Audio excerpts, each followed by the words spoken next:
Sa amihan ng Sugbo, paspas nga aksyon ang gihimo sa Cebu Provincial Government sa pag-apod-apod og mga food packs og tubig ngadto sa mga nabiktima sa 6.9 magnitude nga linog.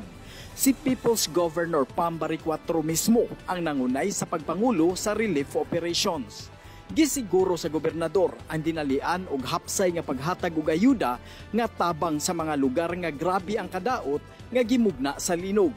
Ang provincial government nga gipanguluhan ni Governor Pambari 4 naningkamot sa tanang pamaagi sa paspas nga solusyon. Nagtinabangay ang mga lokal nga officials, mga rescuers ug mga volunteers aron maayo ang koordinasyon sa padayon nga relief o recovery efforts. So ang atong na transport karon is 1,000 ka food packs, 1,000 sad ka mineral water o 1,005 kilos na rice.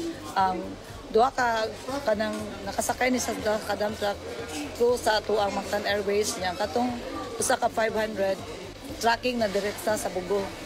So as of now, we are facilitating pa for the transport of another kanang food packs or to be escorted by our kaning sa PNP ba ni or sa Army. Manginlabot magpakabana tungod kay ato ang Sugbo. Monching Auxtero, Sugbo News.